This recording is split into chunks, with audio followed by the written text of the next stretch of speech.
Bhushan jewellers, अनमोल रिश्तों के लिए। देखिए, हिमाचल प्रदेश के लोगों ने विधानसभा में बदलाव किया और कांग्रेस पार्टी की सरकार 2 साल पहले हिमाचल में बनी और 11 दिसंबर को माननीय ठाकुर सुखविंदर सिंह सुक्खू जी ने चीफ मिनिस्टर की ओथ ली और 2 साल का जो कार्यकाल हमारा 11 दिसंबर को पूरा होने जा रहा है। इस सरकार में 2 साल में बहुत सारे चैलेंजेस भी थे।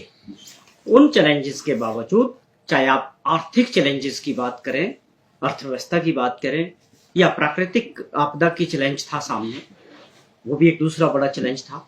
उसके बाद तीसरा बड़ा चैलेंज था जिस प्रकार से एक राजनीतिक आपदा हिमाचल प्रदेश पे आई, एक लोगों द्वारा चुनी गई सरकार को गिराने का प्रयास भाजपा द्वारा किया गया, वो फेल हुआ हिमाचल प्रदेश के लोगों के आशीर्वाद से। तो ये इस तरह की चुनौतियों के बाद 2 वर्ष का जो कार्यकाल हमारी सरकार का रहा, बहुत उपलब्धियों वाला रहा। इन चुनौतियों से भी पार पाया तीनों, और उसके बावजूद आज जो अर्थव्यवस्था है, हमारी आर्थिक स्थिति है, बड़ी तेजी से जो है इम्प्रूव कर रही है। यह मैं समझता हूँ बहुत बड़ी ये जो चुनौती थी, खाली खजाने से प्रदेश को चलाना और विकास को आगे बढ़ाना, इसको लेके माननीय मुख्यमंत्री जी ने जो रोड मैप तैयार किया था, आज मैं समझता हूँ उसमें हमारे प्रदेश की जो पटरी पे गाड़ी चल रही है और तेजी से आगे दौड़ रही है। पहले वर्ष में 2200 करोड़ रुपए का एक्स्ट्रा रेवेन्यू जनरेट करके प्रदेश के विकास पे और उन लोगों के लिए योजनाएं बनाई जिनके बारे में कभी किसी ने नहीं सोचा। विपक्ष की बात करें, 5 साल का पिछला कार्यकाल जयराम जी की सरकार का गैर विजन की सरकार रही, कोई उपलब्धियां नहीं है। मैं उनसे पूछता हूं कि वो अपने 5 वर्षों की 5 बड़ी उपलब्धियां बता सकते हैं, प्रदेश के सामने रख सकते हैं? क्या उनका विजन था उनकी सरकार का? क्या उन्होंने ऐसे फैसले लिए जिससे प्रदेश की आर्थिक स्थिति को ठीक किया जा सकता था? केवल जब चुनाव आया उससे पहले 900 ऐसे इंस्टीट्यूट्स खोलने की घोषणा और नोटिफिकेशन कर दी जिसके लिए पैसे का कोई इंतजाम नहीं था, स्टाफ का कोई इंतजाम नहीं था, इंफ्रास्ट्रक्चर कहीं नहीं था।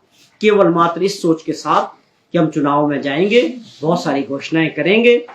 उनको ये तो शायद कुछ ज्ञात था कि अब सरकार रिपीट नहीं होगी और ये सारी चीजें अगली सरकार पे चली जाएंगी। अगर उन सारी घोषणाओं को जो उन्होंने बिल्कुल गलत तरीके से और केवल राजनीतिक दृष्टि से और वोट की दृष्टि से की थी, हमारी सरकार आगे बढ़ाती तो तकरीबन 5000 करोड़ रुपए का एडिशनल खर्चा राज्य सरकार पे पड़ता। हमारी सरकार ने उसको डिनोटिफाई किया, लेकिन जहां पर जरूरी थे विकास की दृष्टि से लोगों ने जहां पर दोबारा मांग की, उनमें से कई चीजों को दोबारा नोटिफाई भी लोगों की आवश्यकता के हिसाब से किए गए। तो वो सरकार क्या चैलेंज करेगी हमारे 2 साल के कार्यकाल की? हमारी बहुत उपलब्धियां हैं। हमने जो गारंटीज की बात की थी उसमें 5 गारंटी पे हमारी सरकार ने काम शुरू कर दिया, वो तेजी से आगे बढ़ रही है और अगली गारंटियों के बारे में भी सरकार गंभीरता से जो सब कमेटी बनी थी कैबिनेट की, उसमें काम कर रही है। तो ये औपचारिकता है विपक्ष की, केवल लोगों को भ्रमित करना। आपको अगर कुछ गवर्नर साहब के पास जाना है या कुछ कहना है तो आप इस बारे में बात करें कि क्यों आपने हिमाचल प्रदेश के लोकतंत्र का और लोगों के मतों का जो है मजाक उड़ाया। क्यों आप सरकार चुनी हुई लोगों द्वारा बार बार उसको कमजोर करना और गिराने का प्रयास किया? इसके जवाब देने चाहिए, जयराम जी को भी देने चाहिए और भाजपा को भी देने चाहिए कि क्या आपकी लोकतंत्र के प्रति, लोगों के प्रति यही एक समझ है कि लोगों द्वारा चुनी गई सरकार को आप कमजोर करना चाहते हैं? आपको 5 साल विपक्ष में बैठने का मैंडेट लोगों ने दिया, उसका सम्मान करना चाहिए। 5 साल विपक्ष का काम करना चाहिए और आपको सकारात्मक भूमिका निभानी चाहिए प्रदेश के हित में, प्रदेश के विकास के हित में। अगर जो बड़े कदम हमारी सरकार ने 2 वर्षों में उठाए हैं, बड़े रेवोल्यूशनरी फैसले हो रहे हैं। आप समझे ग्रीन हिमाचल की बात कर रहे हैं, आप समझे सोलर एनर्जी की तरफ जाने की बात हो रही है और बहुत सारे ऐसे फैसले हो रहे हैं जिससे प्रदेश अगले 3-4 सालों में बहुत तेजी से आगे बढ़ेगा और प्रदेश जो भारत सरकार पर निर्भर करता है, उस मैं समझता हूं उस परिस्थितियों से भी आगे बढ़ेंगे। ये जो सोच है, प्रदेश को आर्थिक स्थिति से मजबूत करना, विकास की दृष्टि से मजबूत करना, बड़े फैसले लेना जो कई वर्षों से नहीं हो रहे थे, ये हमारी सरकार और माननीय मुख्यमंत्री करने जा रहे हैं। और 2 वर्ष का कार्यकाल हमारा उपलब्धियों भरा रहा है और इसके लिए हमने 11 तारीख को बिलासपुर जिला में एक बड़ी जनसभा, जिसमें कई हजारों की संख्या में प्रदेशवासी, कांग्रेस के कार्यकर्ता, कांग्रेस के नेता और पार्टी हाईकमान से हमारे जो नेता हैं वो भी पार्टिसिपेट करेंगे। ये हमारा अधिकार है, जो हमने काम किया हम उनको जनता तक लेके जाएंगे और अगले 3 साल में हमारी सरकार किस विजन के साथ आगे बढ़ेगी उसकी हम वहां बात करेंगे। मैं समझता हूं विपक्ष को केवल अपनी विपक्ष की भूमिका निभाने के लिए इस तरह का प्रोपोगंडा करने की आवश्यकता नहीं है, बल्कि पहले उनको इस तरह से देखने की जरूरत है कि जिन परिस्थितियों से 2 वर्ष गुजरे हैं, आप समझे कि प्राकृतिक आपदा के समय प्रदेश के चुने हुए सभी एमपीज भाजपा के हैं, देश में नरेंद्र मोदी जी की सरकार है। हम उनसे पूछते हैं कि आप लोगों का क्या सहयोग रहा, आप लोगों ने किस तरह से आपदा के समय सभी चुने हुए विपक्ष के जो एमपीज हैं या विपक्ष के नेताओं का आप अपना रोल भी तय करें, प्रदेश की जनता को बताएं कि किस तरह से आपने जो है प्रदेश की आपदा के समय मदद करने का प्रयास किया। ये बातें मुद्दे पब्लिक में होने चाहिए। आपको अपनी जिम्मेवारी से नहीं छूट सकते। विपक्ष में होने का मतलब ये नहीं है कि जो सत्ता पक्ष में लोग बैठे हैं उनका क्रिटिसिज्म करो और अपनी जिम्मेवारी से खत्म हो जाओ। ये सवाल है, जनता पूछेगी आपसे कि आप लोगों ने क्या मदद की प्रदेश के लोगों की, क्या प्रदेश के लिए कब आप प्रधानमंत्री जी से मिले, कब आप लोगों ने पार्लियामेंट में मुद्दे उठाए प्रदेश के, कौन सी ऐसी बातें जो आपने प्रदेश हित में की है। ये हमारे सवाल जयराम जी से और विपक्ष के लोगों से हैं, जो केवल एक ड्रामा करके एक पूरा तय प्रोग्राम कर दिया कि हमने जो है मीडिया में सरकार के खिलाफ बोलना है या हमने गवर्नर साहब को मेमोरेंडम देना है। ये मैं समझता हूँ हिमाचल प्रदेश की राजनीति को, और हिमाचल प्रदेश का नाम पिछले चुनाव के दौरान हरियाणा का चुनाव था या महाराष्ट्र का चुनाव था, किस तरह से इन्होंने हमारे प्रदेश के नाम को खराब किया। सवाल हमारे और भी आपसे बहुत है कि आपकी कौन सी उपलब्धियां थी। हिमाचल प्रदेश का नाम खराब किया शराब माफिया के तौर, किस तरह से इन्होंने हमारे प्रदेश के नाम को खराब किया।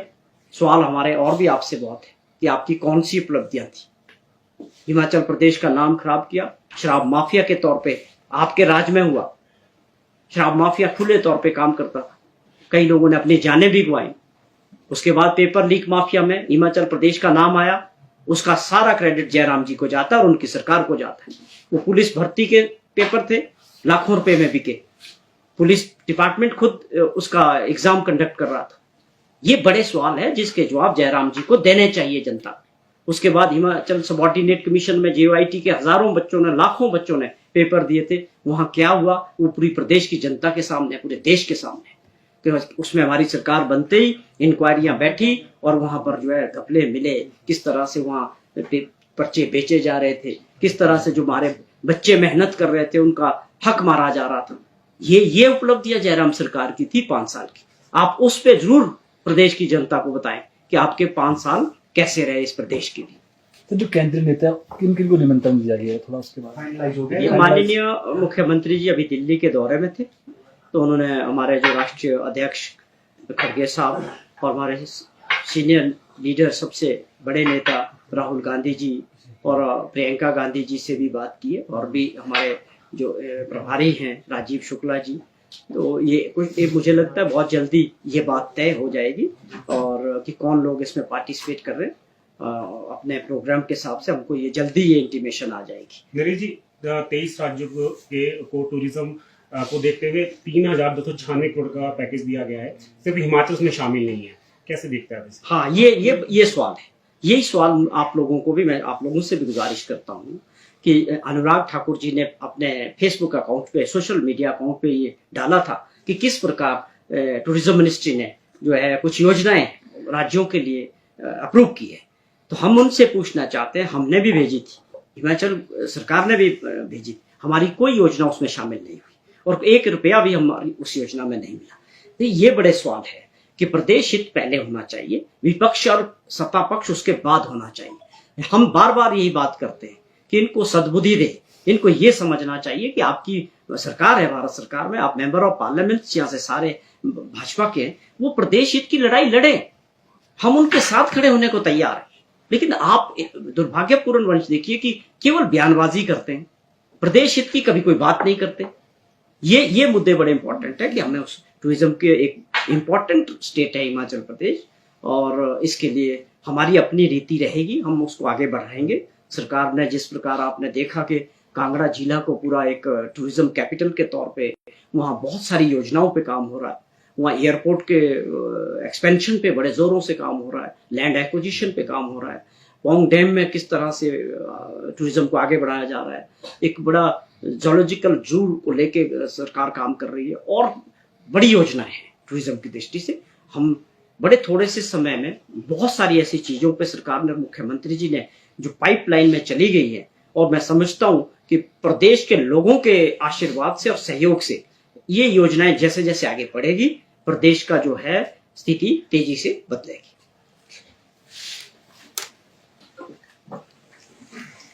अच्छा